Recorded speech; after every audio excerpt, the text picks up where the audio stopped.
वक्रतुण्डं महाकाय सूर्यकोटिसम्प्रभ निर्विघ्नं कुरु मे देव सर्वकार्येषु सर्वदा।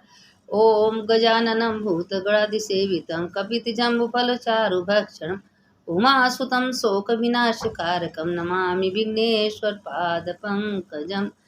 देखिए, वैष्णवा अध्याय का हम 15वां अध्याय आप लोग को भेजने जा रहे हैं। वैशाख मासम का वैशाख महीना का कथा तो पर डे रोज सुनने ही चाहिए। सुनने कितना हमें आप लोग से कहते हैं कि देखिए मेरा कथा कहानी जो कुछ भी हम देते हैं, अगर आप लोग को अच्छा लगे तो उसको देखिए, लाइक करिए, सब्सक्राइब करिए, शेयर करिए। जो लाइव करेंगी तो आप लोग को तो अच्छा होगा ना, जितना भेजेंगे उतना आप लोग को पेड़ पुण्य मिलेगा। इसीलिए कहते हैं कथा भेजने से, बढ़ाने से, अच्छा कर्म करने से पुण्य मिलता है।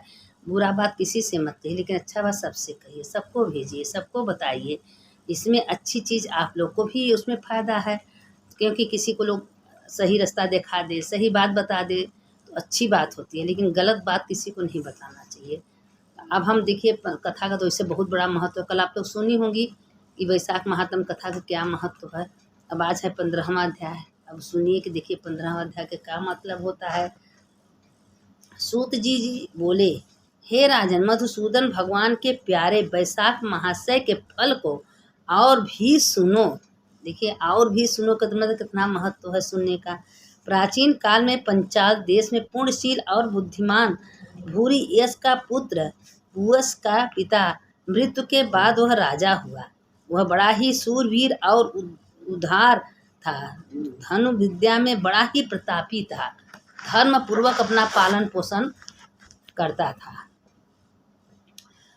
पृथ्वी का शासन करता था, परंतु पूर्व जन्म में इसने जल का दान नहीं दिया था। देखिए, बार बार हम आप लोग से कहते हैं जल का बहुत बड़ा महत्व है। जल का खूब दान करिए। नहीं कुछ एक बाल्टी पानी रख दीजिए, गाय है, गोरू है, पिएंगे आपको आशीर्वाद देंगे। चिड़िया को पानी रख दीजिए, चिड़िया को चावल दीजिए, गाय को रोटी दीजिए। बहुत बड़ा महत्व है। थोड़े थोड़े में आपके पास भंडारा कराने के लिए पैसा नहीं है, थोड़ा सा भी जानवरों को खिला दीजिए। सबके आत्मा में परमात्मा का वास, अपना कर्मानुसार लोग शरीर जन्म पाते हैं। जल का दान नहीं किया है, इस पाप के मारे कुछ काल में इसकी सब संपत्ति नष्ट हो गई। इसमें राजा को बलहीन जान उसे जीतने का मन ने निश्चय उसके बैरी सैकड़ों राजा आए। उस पंचाल देश के राजा को युद्ध में जीत लिया। राजा व्याकुल होकर पहाड़ की कंदरा पर प्रवेश कर गया। संग में सिखनी रानी और धन्यादि गढ़ से थे। वहाँ का मार्ग कोई नहीं जानता था। राजा ने बड़े कष्ट से 53 वर्ष व्यतीत किए। तब उसके मन में चिंता हुआ कि मेरी दशा किस कर्म से हुई है, मैं कौन बुरा कर्म किया है, क्या मेरा यह दशा। देखिए, अपने जो भी आपके ऊपर बुरा अच्छा जो भी कर्म है, देखिए आपके पास बहुत बड़ा धन है, दौलत है, अरबपति करोड़पति हैं, लेकिन आपके अंदर शांति नहीं है, तो क्या उस भी बुरे कर्म का फल है। कोई ऐसा बुरा कर्म हमसे हुआ है कि शांति नहीं है। आपके घर में सब कुछ है लेकिन आपके मन में शांति नहीं, आपके घर में शांति, तो भी बुरे कर्म का ही फल है। यह घोर दुखदायक दरिद्रता किस कर्म द्वारा उपस्थित हुआ और किस कर्म से पराजित हुआ। वनवास भोग रहा हूँ ऐसा सोच रहा, अपने गुरु का स्मरण करने लगा। वह याचक, और देखिए अपने जो हम कहते हैं ना कि जो गुरु मंत्र लेता है, जो गुरु बनाता है, तो उनका जरूर याद करना चाहिए। उसका उनका स्मरण कर, उनके नाम से कुछ पैसा दान करना चाहिए, जैसे 1000 2000 जो आपके पास अपने गुरु के निमित्त निकाल दीजिए। गुरु का जो मान करता है भगवान उसका मान करता है। लोग कहते हैं गुरु ब्रह्मा गुरु विष्णु गुरु देवो महेश्वर गुरु साक्षात परब्रह्म तस्मै श्री गुरुवे नमः, क्योंकि गुरु का दर्जा भगवान से ऊपर दिया गया है। इसीलिए कहते हैं कि गुरु का मान करना चाहिए। अगर गुरु से मंत्र ली हैं, शिक्षा ली हैं, उनका मान करिए। जो आपके पास है, धन है, रुपया पैसा, कुछ दीजिए। गुरु से प्यार से बात करिए, गुरु जी का कहना सुनिए। और जो गुरु का अपमान करते हैं, गुरु का मान नहीं करते हैं, उनका सब कुछ धीरे धीरे नष्ट हो जाता है। यह घोर सुखदायक दरिद्र किस कर्म द्वारा उपस्थित हुआ और किस कर्म से पराजित हुआ भोग रहा है, ऐसा सोच राजा अपने गुरु का स्मरण करने लगा। तब याचक और उपासक नाम के मुनीश्वर सर्वज्ञाता राजा के याद करने पर पहुंच उन्होंने देखकर सहसा खड़ा हुआ और भक्ति पूर्वक सिर झुका उनके चरणों में गिर पड़ा तथा मुनियों के राजा को उठाया और आंसू पोंछे। तब उनके पुष्पादि के राजा ने उसका विधिवत पूजन किया। राजा ने मुनियों के प्रश्न किया कि हे मुनिवर, मेरे दुख के कारण कहिए। मैं तो कर्म और जन्म से युद्ध और पृथ्वीश्वरों का देवता सबका हित किया, फिर मेरी दरिद्रता का कारण कहिए। राजा ने अत्यंत दुख भरे वचन थोड़ी देर ध्यान करके दोनों मुनि याज और उपाध्याय बोले, राजन सुन, हम तेरे दुख का कारण कहते हैं। तू पहले जन्म में प्रयत्न अत्यंत घोर पापी व्याग हुआ था। तू बहुत निष्ठुर संपूर्ण जीव मात्र की हिंसा में तल्लीन रहा। तूने कभी अपनी जिह्वा से विष्णु का नाम नहीं लिया था। देखिए भगवान पुनर्जन्म का, देखिए आज हमारे ऊपर सुख है, दुख है, अच्छा बुरा है, तो हमारे पुनर्जन्म के पाप से होता है। अब देखिए दोनों जने का पुनर्जन्म का वृत्तांत सुन के अब उनके जो गुरु थे अब बता रहे थे, तुम लोग दोनों क्या थे, किस कारण से इतना बड़ा पाप भोगे हो लिया। तब ध्यान किया, तब परमात्मा को नमस्कार किया। ऐसा पाप करते करते तेरे 9 जन्म बीत गए, क्योंकि तुम कभी विष्णु का नाम नहीं लिए थे, न तुम शंकर का नाम लिए थे, बीत गए। फिर 10वें जन्म में तू सुहृदा अत्यंत घोर पापी व्याग हुआ, संपूर्ण जीवों को हिंसा करता रहा। तूने मार्ग में जाने वाले को कष्ट, गौड़ देश की प्रजा के प्राणियों का मांस भक्षण किया है।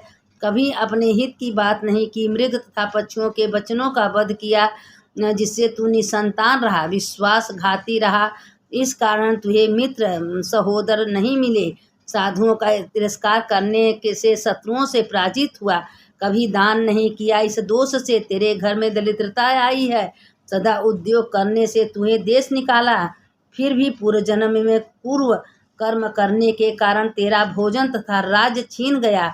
अब हम तेरे सतकुल के जन्म के कारण कहते हैं, मार्ग में चलने वाले को बड़ा कष्ट दिया करता था। एक दिन कंटक वन में धनवान 2 वैश्य और वेदांग में ज्ञाता करसन नाम के मुनि वहाँ आए, जिनमें एक वैश्य को तूने मार डाला और उसका धन भी छीन लिया, और दूसरा वैश्य अपनी जान बचाकर भाग गया और अपने धन को लता के पत्तों के बीच फेंक दिया। करसन मुनि भी अपने प्राणों को बचाने के लिए धूप में दौड़ने लगे, तो तृषा और धूप से व्याकुल हो मूर्छा खा के गिर पड़े। तब वैश्य धन कहाँ फेंक दिया वह जानने के लिए कानों में फूंक मारी और कृमि तथा कीचड़ के जलों से उनके से नेत्र धोए, पंख से पवन किया। मुनि को स्वस्थ चित्त को जाने पर कहने लगा, हे मुने, तू शंका मत करो, निर्धन मनुष्य संसार से सदा सुखी रहते हैं। तुम क्यों डरते हो? तुम्हारे टूटे पात्र एवं फटे वस्त्र में मुझे क्या लाभ होगा? मैं तुम्हें नहीं मारूंगा। तब बताओ वह वैश्य अपना धन कहाँ रखा था? मुनि ने वैश्यों के धन पत्तों के में फेंक जाने की बात कही। उन्हें पश्चात मुनि ने सुखपूर्वक जाने को कहा। गहन वन में चला गया। यद्यपि तूने अपने कार्य सिद्धि के लिए मुनि की रक्षा की थी, तथापि उन्होंने प्रभाव से महापुण्यवान विशाल वास राजवंश में तेरा जन्म हुआ। तब तेरी इच्छा सुख राज्य धन में हुआ। मुनि का रक्षा किया था, अपने स्वार्थ बस। मुनि से पूछा था कि तुमने वो धन कहाँ, जो वैश्य थे वो धन कहाँ फेंके थे? बस कीचड़ का जल लेकर उनके ऊपर छिड़क दिया, पंखा से हवा करने लगा। उसके पुण्य से देखिए वो राजा हुए।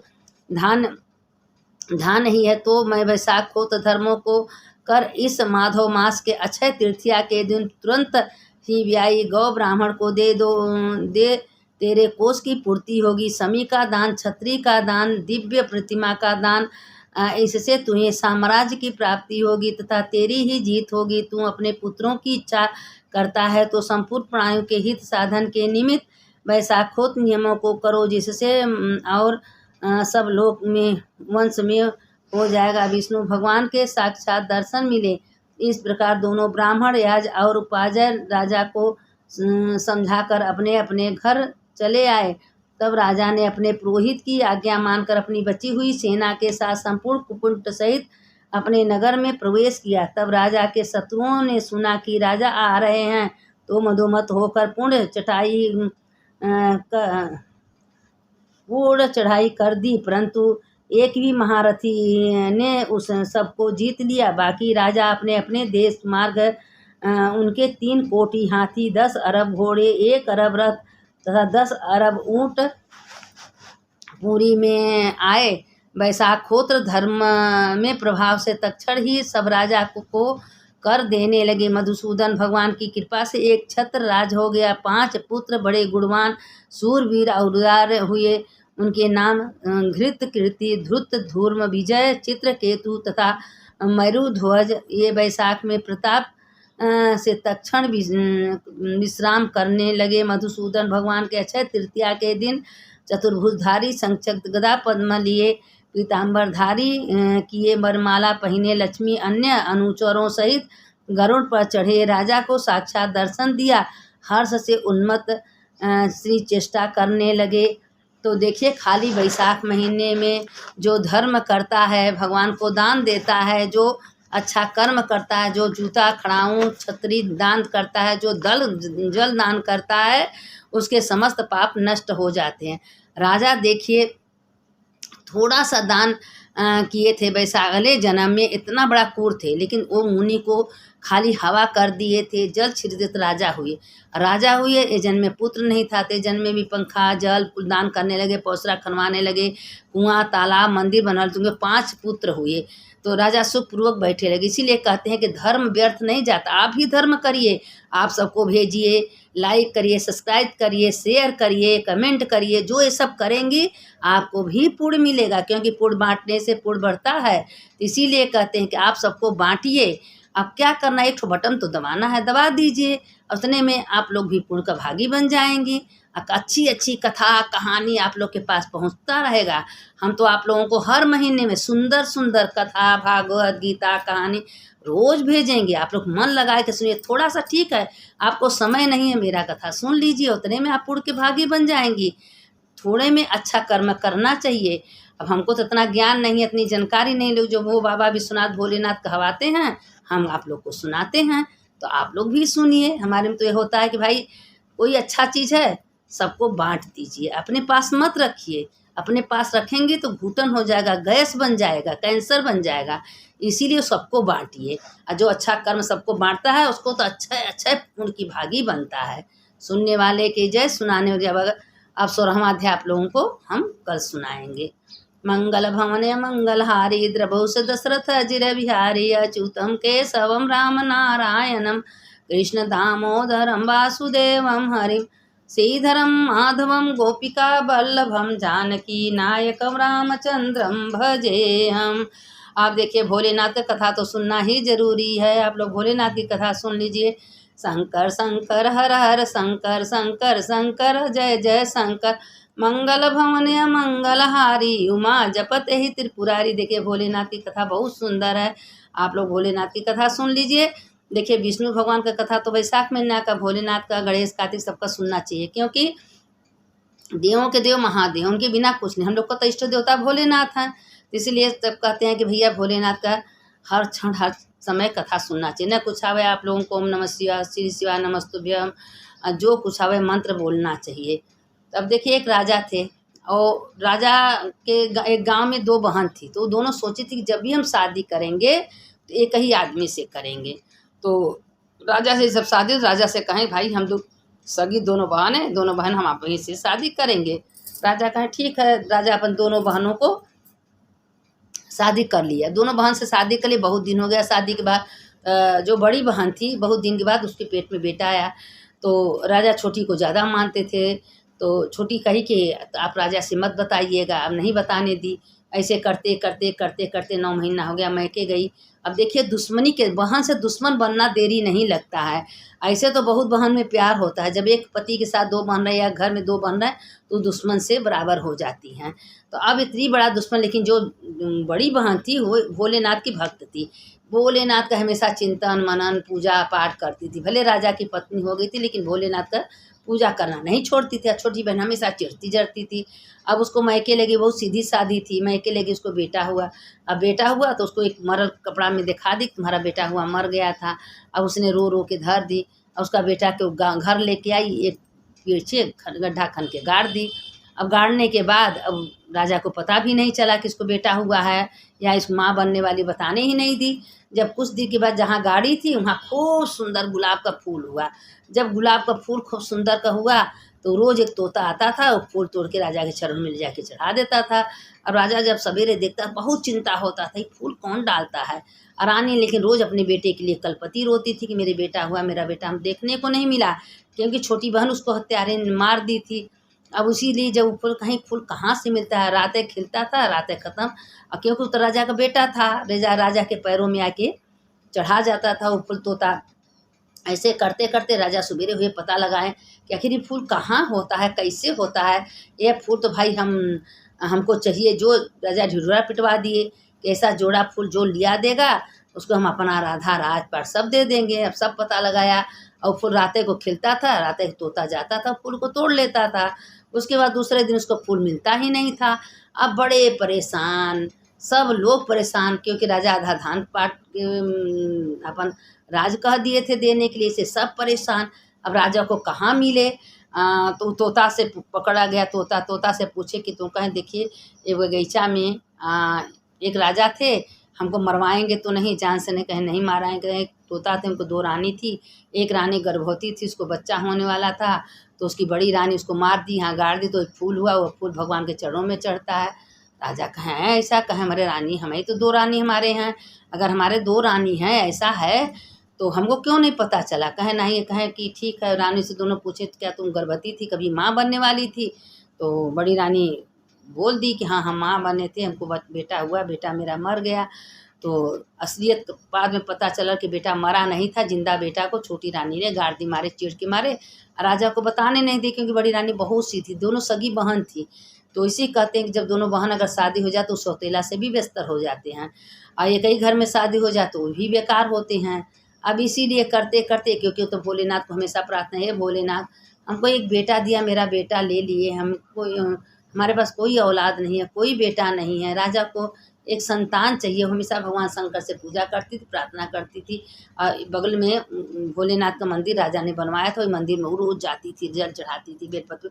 और छोटी रानी को कभी कोई श्रद्धा प्रेम विश्वास नहीं था, वह हमेशा बड़ी रानी से चिढ़ती थी, जरती थी, क्योंकि बड़ी रानी भगवान का भक्तिन भी थी, सुंदर भी थी, इसीलिए हमेशा चिढ़ अंदर जलन होता था। ऐसे जब पता लग गया तो पेड़ कटवा गया, तो उसमें से खूब सुंदर एक बेटा निकला। बेटा सारी बात राजा से बता दिया।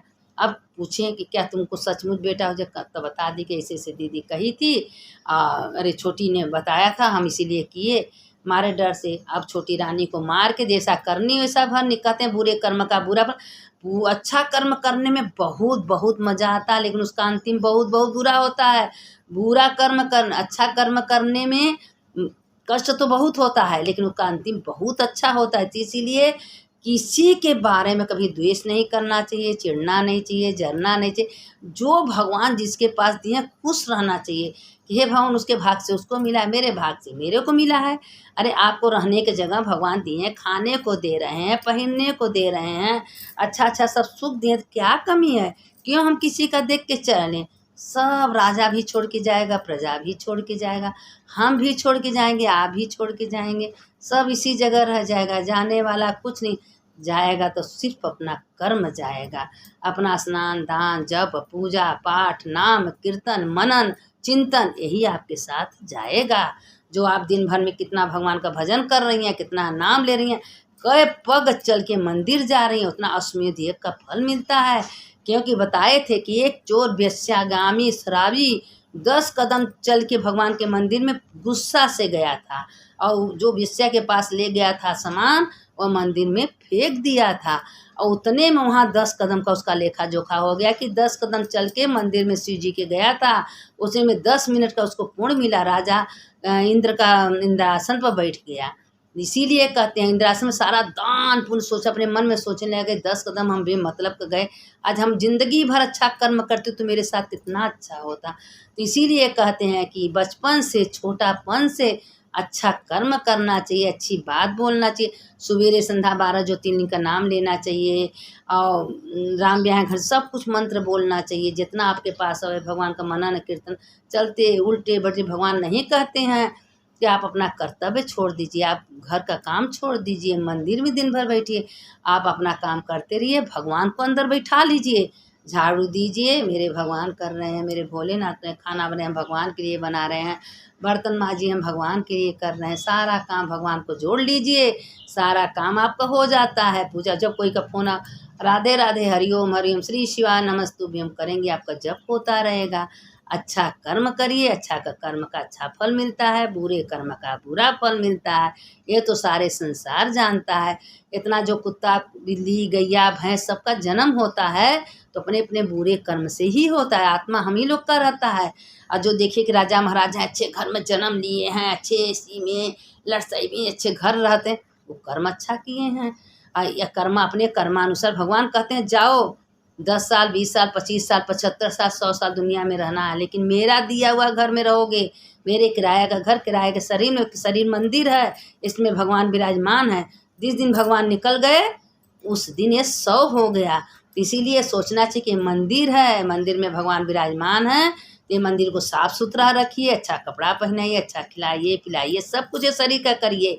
एक दिन भगवान अपने हवाले, आत्मा निकल गया, शरीर ले जाके लोग जला देंगे। इतनी लंबी चौड़ी शरीर जर के इतना बड़ा राख में खड़िया में आ जाएगा। तो इसीलिए कहते हैं कि भगवान का नाम लेके उठिए। वो सूतत तो बैठत चलत फिर हमेशा भगवान का नाम लिये। ओम नमः शिवाय, ओम श्री शिवाय नमस्तुभ्यम और नमः शिवाय, जो आपको आता है, राधे राधे हरिओम हरिओम, जो आपके आता है नाम रखते रहिए, भगवान का नाम लेते रहिए, अच्छा कर्म करते रहिए। सुनने वाले की जैसे, इसीलिए कहते हैं सबको कथा सुनाइए, सबको भेजिए, सबको बांटिए, शेयर करिए, लाइक करिए, सब्सक्राइब करिए। जो करेंगे तो आप लोग को भी पुण्य मिलतेगा। सुनने वाले की जय, सुनाने वाले की जय। शंकर शंकर हर हर शंकर, शंकर शंकर जय जय शंकर। मंगल भवन मंगल हारी, उमा जपते हित रामा कृष्ण वासुदेव भक्ति मुक्तिदायकम, रामा कृष्ण वासुदेव भक्ति मुक्तिदायकम, रामा कृष्ण वासुदेव भक्ति मुक्ति दायकम। सुनने वाले की जय, सुनाने वाले हर हर महादेव, हर हर महादेव, घर घर महादेव।